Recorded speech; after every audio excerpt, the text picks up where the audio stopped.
ఆదిలాబాద్ జిల్లా కేంద్రంలో స్థానిక జిల్లా కాంగ్రెస్ కార్యాలయంలో నిర్వహించిన పత్రికా సమావేశంలో ఆదిలాబాద్ డీసీసీ డాక్టర్ నరేష్ జాదవ్ మాట్లాడుతూ బీజేపీ నాయకులు కాంగ్రెస్ పార్టీ కార్యాలయం ఏర్పాటును వివాదం చేస్తున్నారని 100 సంవత్సరాలకు పైగా చరిత్ర గల కాంగ్రెస్ పార్టీ 50 సంవత్సరాలు దేశాన్ని పరిపాలించిన సొంత భవన ఏర్పరచుకోలేని కానీ 10 సంవత్సరాలు దేశాన్ని పాలించిన బీజేపీ తన ఢిల్లీలోని కేంద్ర కార్యాలయం ఎంతో ఆడంబరంగా నిర్మించిందని ఇక దేశంలో అన్ని రాజకీయ పార్టీలకు ప్రజాస్వామ్యబద్ధంగా పార్టీ కార్యాలయాలు నిర్మించుకునే అవకాశం ఉందంటూ కానీ ప్రజా సమస్యలు వినడానికి ప్రజాసేవలో నిరంతరం అందుబాటులో ఉండడం కోసం కాంగ్రెస్ పార్టీ ఒక చిన్న కార్యాలయం నిర్మిస్తే వివాదం చేస్తున్నారంటూ నరేష్ యాదవ్ మండిపడ్డారు.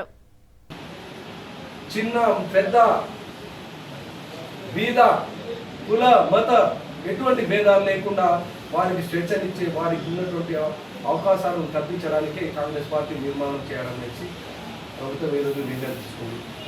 కాంగ్రెస్ ప్రభుత్వం నిర్ణయం తీసుకోలేదు. ఇది గతంలో టీఆర్ఎస్ ప్రభుత్వం ఏదైతే జీవో తీసుకొచ్చారో ఆ జీవోకు అనుగుణంగానే మేము కాంగ్రెస్ పార్టీకి స్థలం అడుగుతా ఉన్నాం. దాని దురుద్దేశంతో బీజేపీను రచ్చ చేస్తా ఉన్నారు.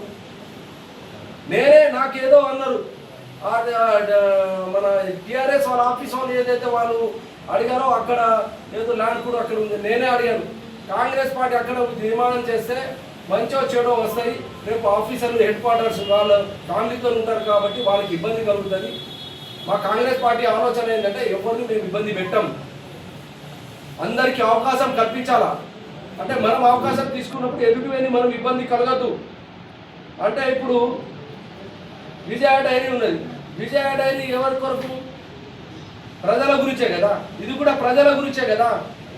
కాంగ్రెస్ పార్టీ ఇప్పుడు మేము ఏదో కాంగ్రెస్ పార్టీ ఇక్కడ ఈరోజు మనం అందరితో మాట్లాడుతున్నాం. ఎవరి గురించి మాట్లాడుతున్నారు? ప్రజల గురించే కదా. ప్రజలకు మేలు చేయాలనే కదా. ప్రజాక్షేత్రంలో ఏ పార్టీలైనా ప్రజల గురించే పనిచేస్తాయి కదా.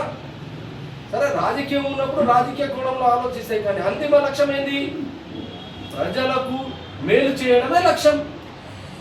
స్వార్థం కొరకు ఈరోజు తెలుసు. ఇక కొన్ని విషయాలు బయట చెప్పలేను. ఏమున్నాయి మీకు అందరికీ తెలుసు. నాకన్నా ఎక్కువ పార్టీలు నేను ఇప్పటివరకు బహిరంగంగా నేను చదువుకున్న వ్యక్తిగా నేను అట్లాంటివి మాట్లాడను. నాకు తెలుసు ఎవరు ఏంటో అనేది తెలుసు. ఇప్పుడు అవి కూడా తీస్తాం. 4 రోజులు అయితే ఎవరు ఏందో వాళ్ళకి అన్ని బయట తీస్తాం. ఇప్పుడు స్టార్ట్ చేస్తాం. మమ్మల్ని అనవసరంగా రెచ్చగొట్టేటువంటి ప్రయత్నం చేస్తూ ఉన్నారు. తప్పకుండా మేము మా దగ్గర అయితే రోజులు లేవు. మా సుంటోళ్ళకి ఎటువంటి బ్యాక్గ్రౌండ్ కూడా లేదు. మేము ముక్కుసూటిగా మాట్లాడేటోళ్ళం. ప్రజలకు జవాబుదారుగా ఉండేటోళ్ళం. ప్రజలే అంతిమ దేవుడుగా పనిచేసేటోళ్ళం. కాబట్టి పాత్రికేయులు మీరు కూడా మరి వారికి ఆ విధంగానే పాత్రికేయుల పరంగా కూడా మీరు జవాబు ఇవ్వాలని సందర్భం